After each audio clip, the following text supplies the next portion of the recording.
Samir has already taken the thunder out of what I was going to introduce Sanjeev with. He is multifaceted, as all of you know. I met him the first time when I was launching his book, Ocean of Churn, his third book. I was already impressed by the previous one.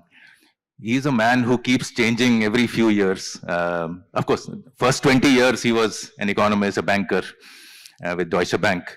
After that, I've seen him change every few years into a new role, within the new role doing new things.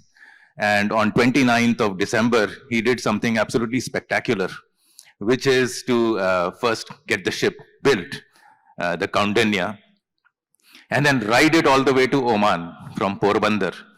And we saw all the images and the visuals, etc. Although this is only the starting point, but I'll start with you. Welcome, Sanjeev.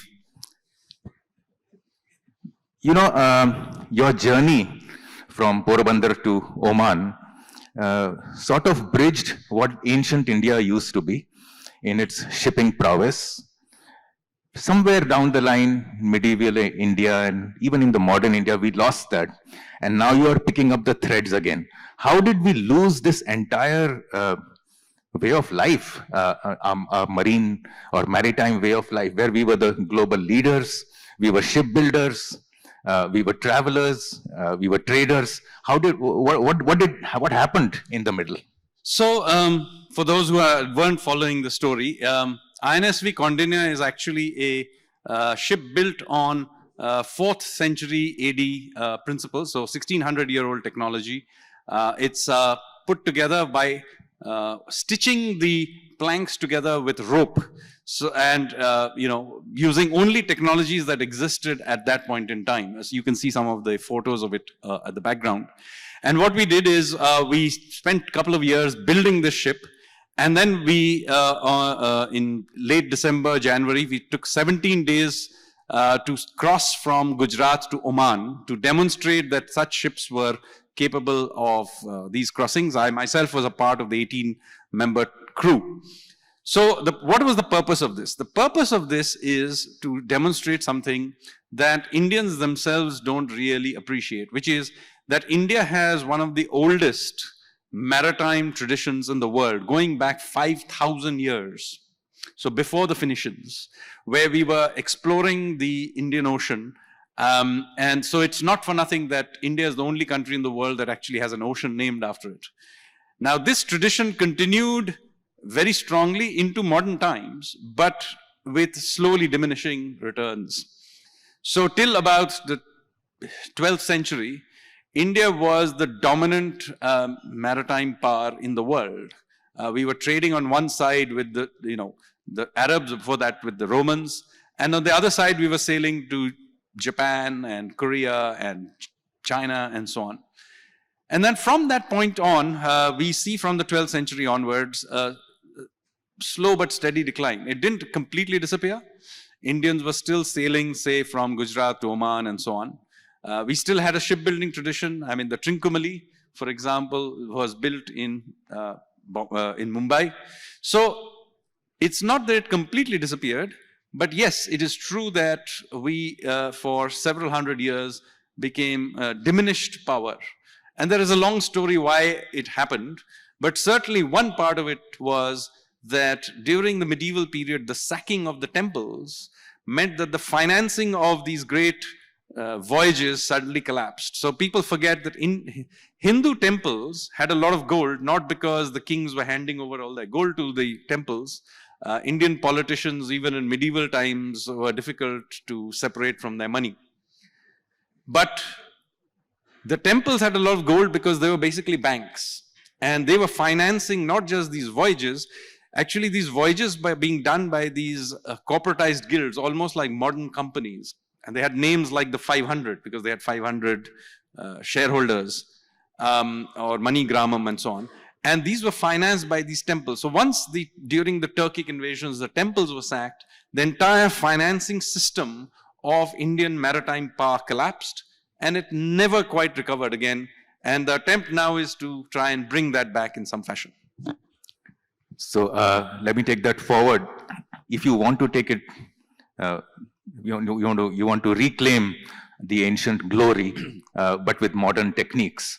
We will need to build some form of maritime consciousness. It's not enough just to build ships or break them or make them go here and there, but I think there has to be a larger awareness, not only among policymakers, but among people to examine the maritime, to look at the maritime as a consciousness, as a way of life.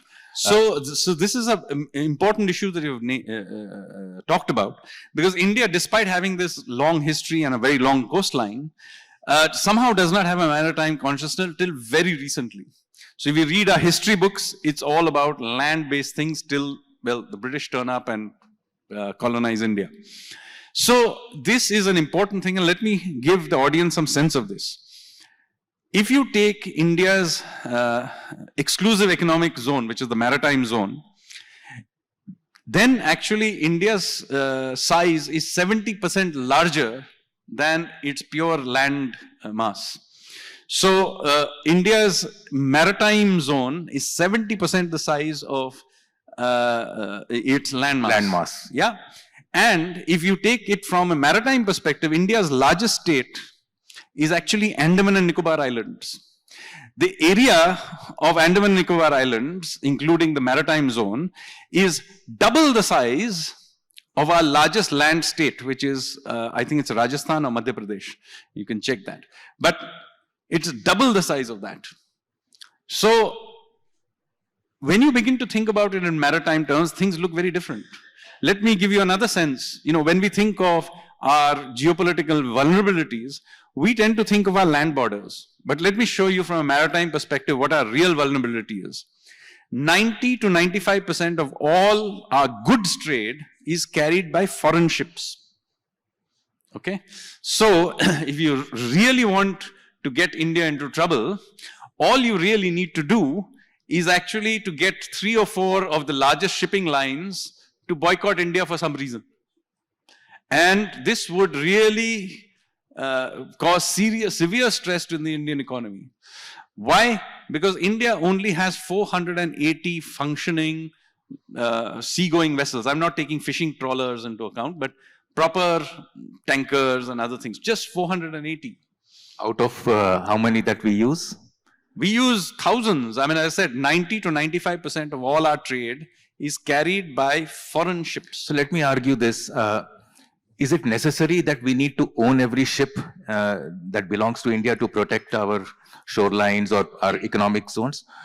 Wouldn't the capacity for trade itself be incumbent on other countries to ensure that they deal with us? So, under normal circumstances, no.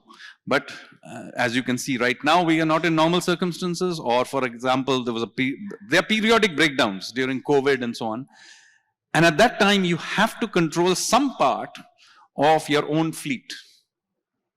So we need to have Indian-owned ships, we need Indian-flagged ships, and we also need Indian-built ships and containers. And to show you how lopsided this whole system is, 55 to 60% of all the ships currently under construction or newly constructed were done in China. Another 20% Japan, another 20% South Korea. So if you combine those 3 countries in Northeast Asia, 95% of all the ships currently under construction are in that one region. Rest of the world combined is 5%, of which we are less than 0.5%. So you can see how vulnerable the rest of the world is to the shipping lanes and so on. And during times of stress, as now, it matters to be able to control your own shipping fleets. And we have the capacity to build ships, not naval ships and merchant ships. So I would argue that this is a very serious issue. And the good news is, in the last 2 or 3 years, we have taken this very, very seriously. We have changed all our ship flagging and ownership rules just a year ago. We have given a 70,000 crore package for shipbuilding. We have given ships infrastructure status. So India is doing a huge reorientation of its maritime policies.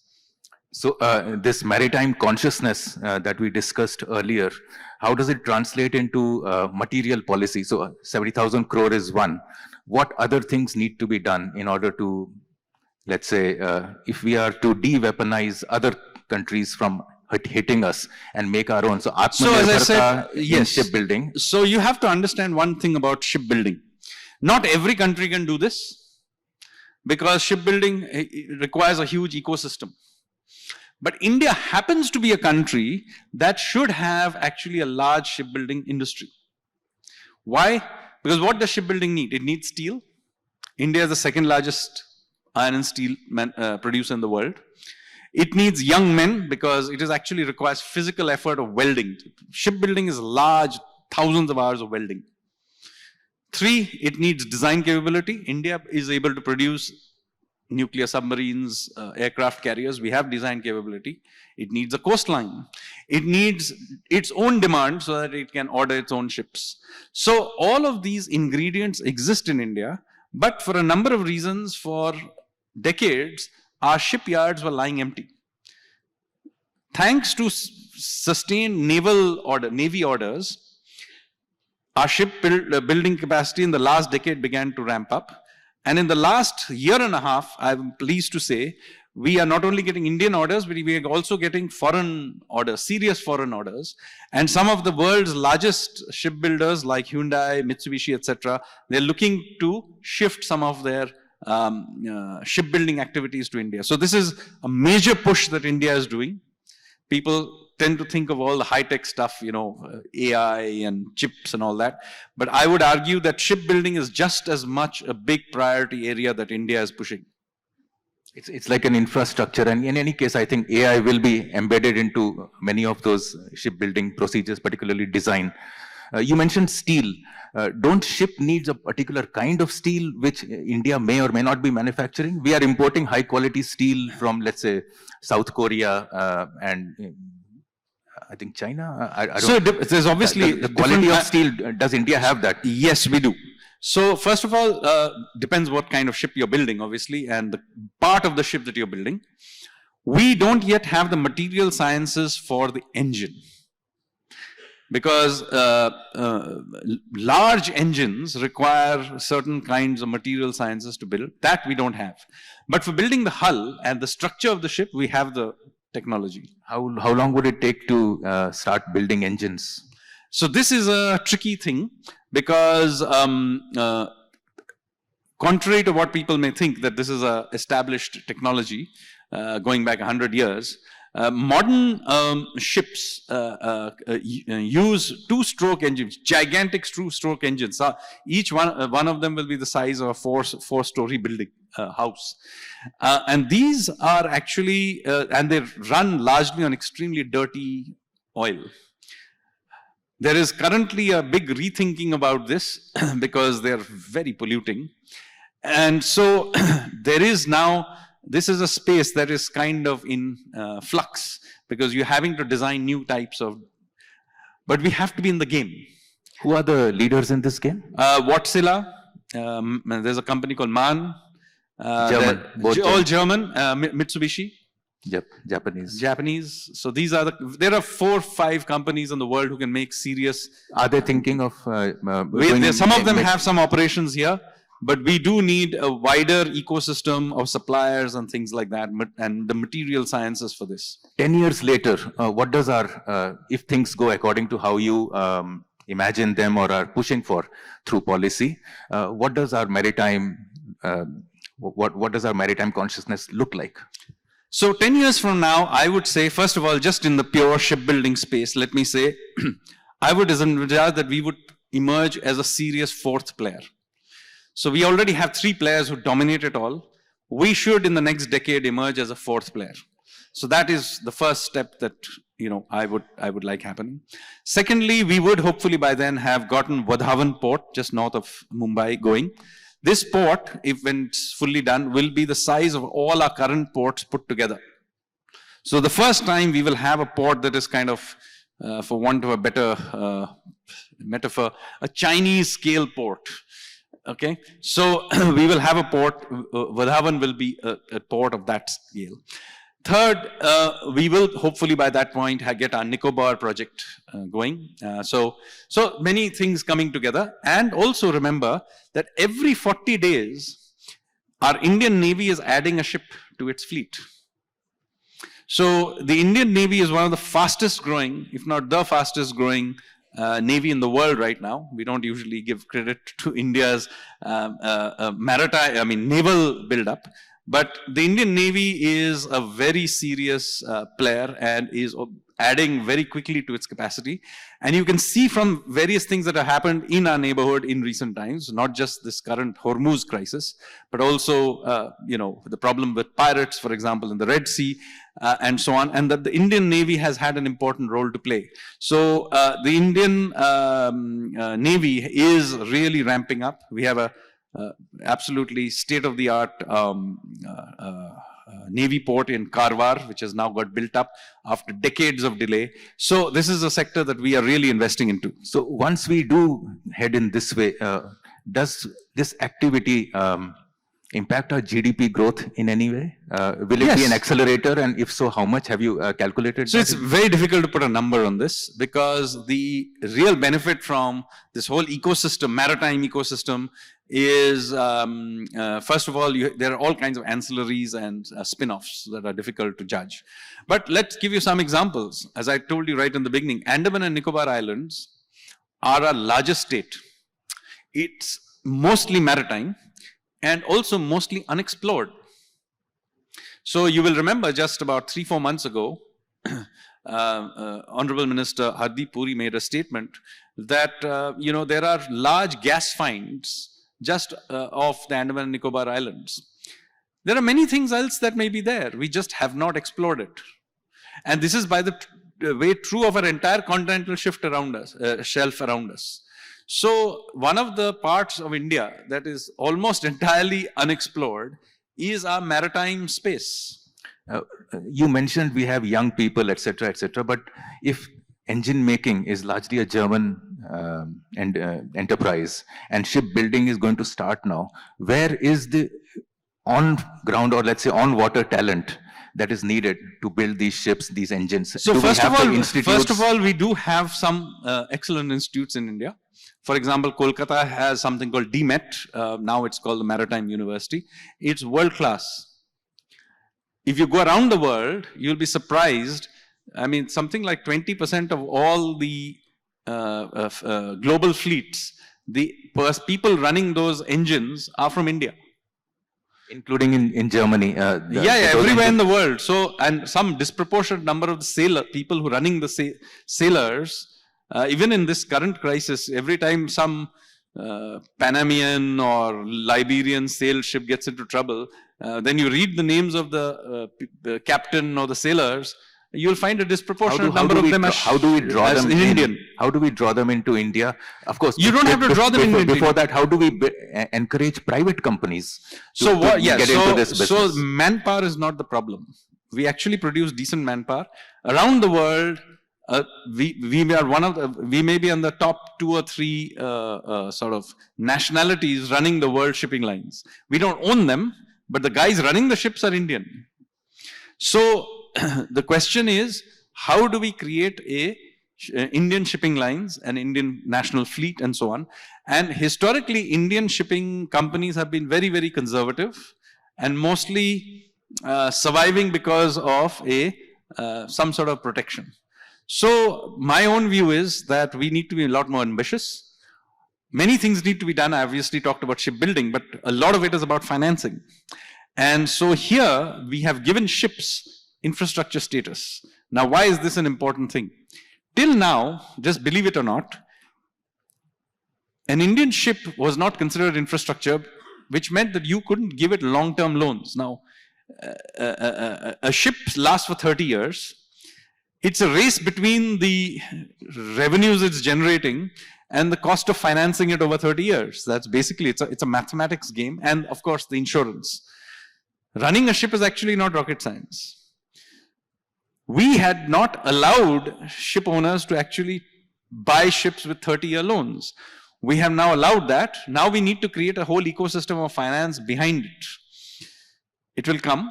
Gift City, for example, is playing some role in this. But, first of all, we have to get rid of the rules and regulations that stop us from doing these things. Till now, our own... So the deregulation that the government is generally talking about will have to... It's happened. It's happened for ownership. It's happened for flagging. It's happened for finance. Now that ecosystem is building out, it takes some time. But let me say, we are really expanding in this space. Great. Nice to hear. Any questions? We'll just open it out. Yes, sir. My name is Rahul. Sir, you work with the PM Modi teams. Did you tell the PM about the Condelia project before starting it? So, if so, what is his reaction, PM reaction? So, of course, the whole project was with the Honorable Prime Minister's blessings. I do remember he's my boss. So, he more than knew that I was building it. He obviously had his full support. And if you saw, he actually proudly tweeted about it at least 3 times during the course of the voyage. So, the Honorable Prime Minister was more than, not only was he aware of it, he was one of the primary supporters of this project. Yes, next question. Good morning, sir. This is Arindam Goswami. I'm from Northeast India and I run a company called Influence. My question is regarding the Lung beaching project that we have in Gujarat. Rather than just as being a recycling or scrapping project, are we necessarily exploring how we can probably convert that facility into somewhat of a repurposing, because there's a lot of engines, there's a lot of raw materials that's coming in, and maybe we can also explore a repair station of sorts, because technology is something that we need. Yeah, so I don't think we should confuse Alang's role of deconstructing ships with building ships. There is some overlap, but remember, the ships that are being scrapped are 30 years old. The ships that are being built are with new technology. So there is some transferability, but not as much as you may think. However, in the general area, there are other places where ships are being built, yes. So yes, there is the Swan facility, which is in Gujarat, but there are several now all along the coast, all the way down south to Cochin, and up the other coast, all the way up to Garden Reach. Many of these shipyards did not have enough orders till a couple of years ago. But right now, if you go and ask our shipyards, they have stuffed with orders for at least 5 years. So what we now need to do is to build a few new shipyards. So yes, so we are now working on that. As I said, new shipyards are needed, and we are building completely brand new ports, some of which will have shipbuilding capability as well. Thanks. Hello. Good morning to all.